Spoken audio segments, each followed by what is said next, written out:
When the Clock Struck in 1916, Close Quarter Combat in the Easter Rising, published by the Collins Press. My name is Darren Kelly. I'm co-author of When the Clock Struck in 1916 with Derek Molyneux.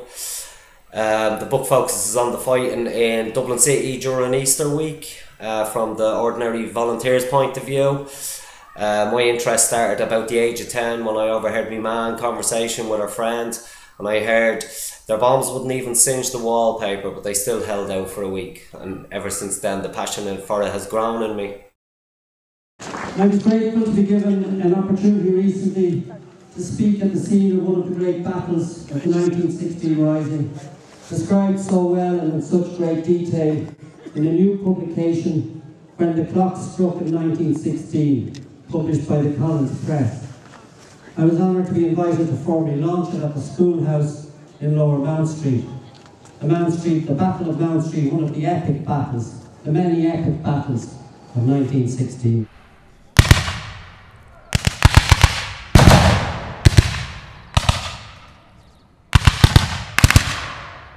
Why did you separate the garrisons? Well, there was three reasons.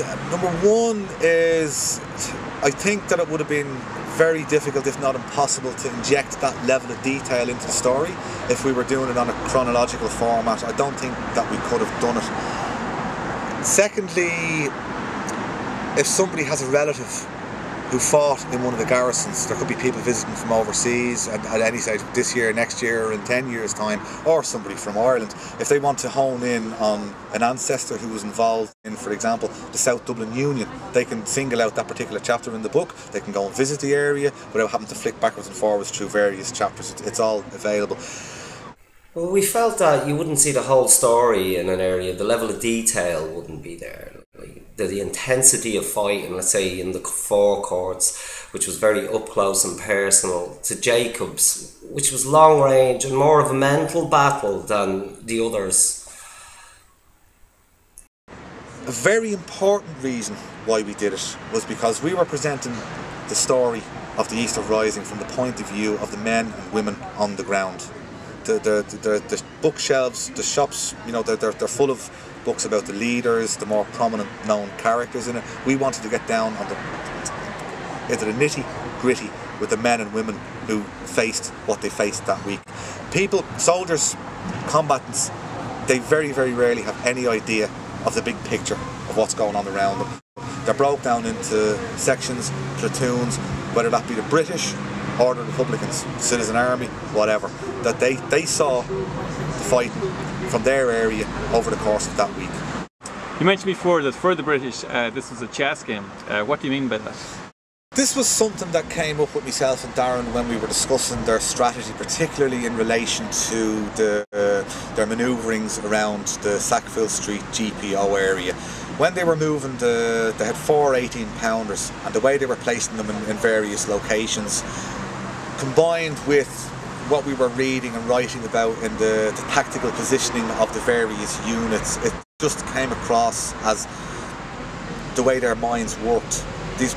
You could kind of put yourself in the mind of a senior planner or a general or somebody who's pushing the flags on the map, moving the pieces around, similar to a game of chess.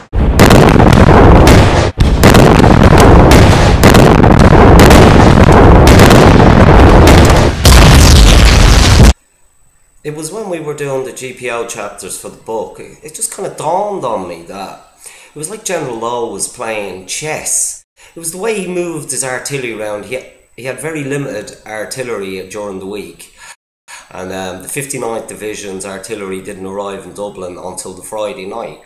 But the 4 to 5 pieces he had, he used them so well. Like, they would be in one area, they would fire a couple of shots, then they would move on. And by this point, he was isolating each garrison from each other. And once he had the GPO isolated, all the artillery converged on there. So you could see the way he was moving the troops and everything around. On Mount Street, it's hard to imagine such a small number inflicting so many casualties. How have the features changed? Well, Mount Street, Northumberland Road. Mount Street, the features have changed considerably. There's quite a few office-type buildings there. I mean, most prominently Clanwilliam House. That was completely burnt down during the Rising. It was replaced by a garage, and I think in the 60s then it was replaced by the building that we have now, which is an office-type block. On Northumberland Road itself, the only real changes are that the trees have grown. The road is now tarmac, the tram lines are gone, as are the tram wires. But if you're down here on a quiet Sunday morning and there's no traffic around, you know, the buildings are exactly the same, and you know, the bullet holes testify to what went on. Okay.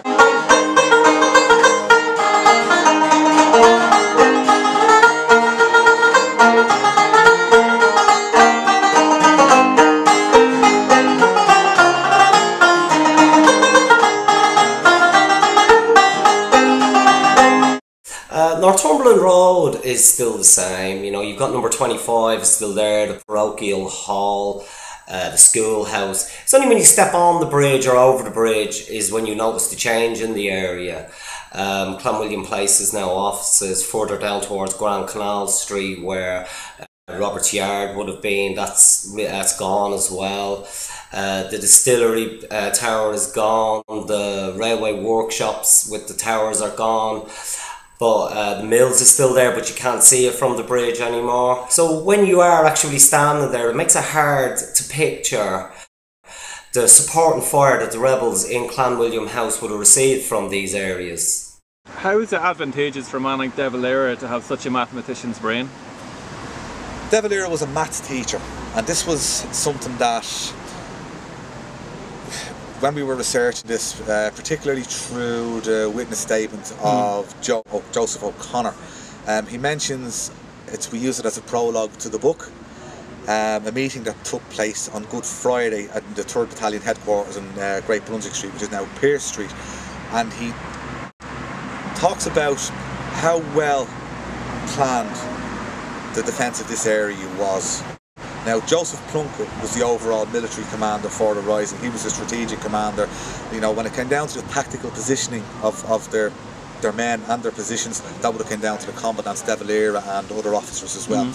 Now, during this meeting, De Valera was able to explain to the officers present, you know, which area they would be occupying, how they would gain entrance to that area, what they would find to their advantage or disadvantage when they got there, an alternative source of water, procure tools. He just sort of laid everything out for them. It was like he was giving them the theorem, the sum, and it was down to them to work out the answer. The positions that they chose here were very, very well chosen. That's something that the Sherwood Foresters learnt at great expense now. In fairness, a lot of that was their own doing as well. But, you know, some credit has to be given to the choice of positions.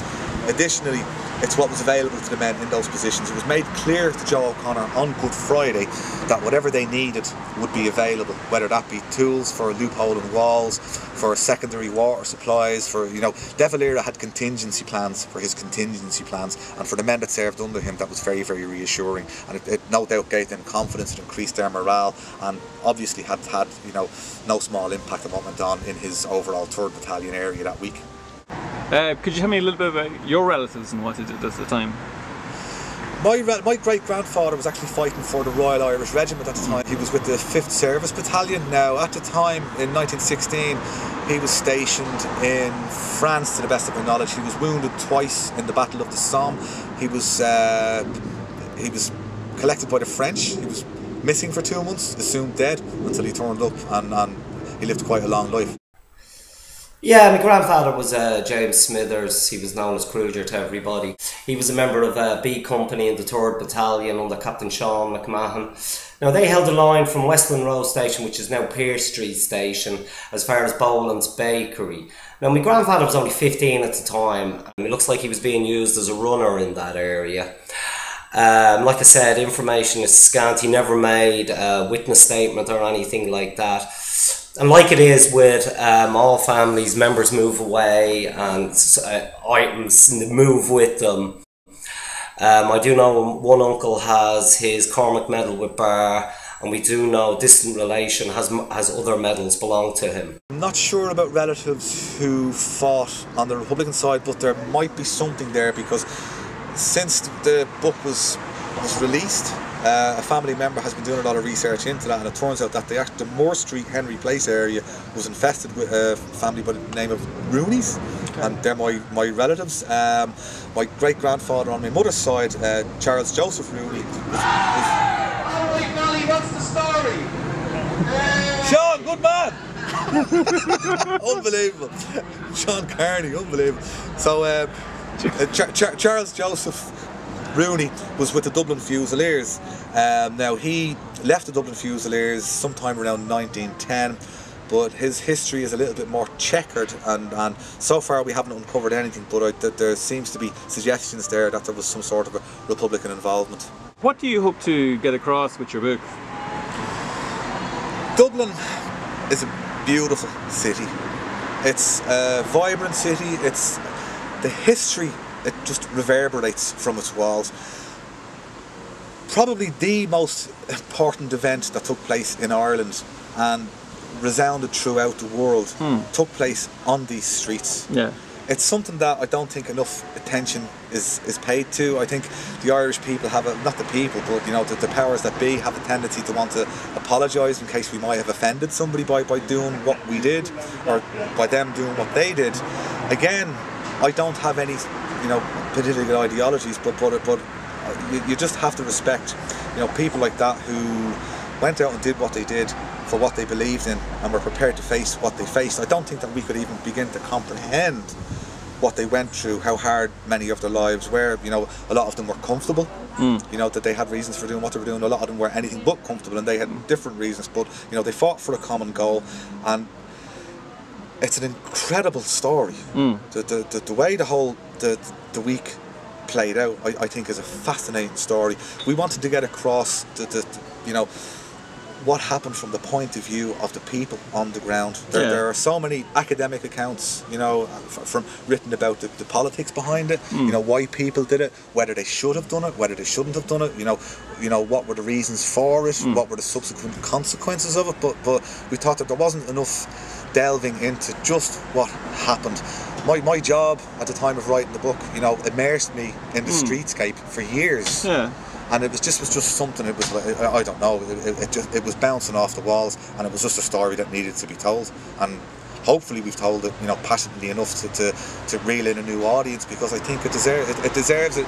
You know, I mean, I spoke to a couple of American tourists there this morning, just pointing out the bullet holes in this building. One of the first things that the American lady said to me was, "So it was like your Alamo." I explained to her that there was 13 volunteers along this stretch of road, you know, backed up by several more, but that they held off 1,600 of the enemy, and she was like, "Oh my God, so it's like the Alamo." This is what we have.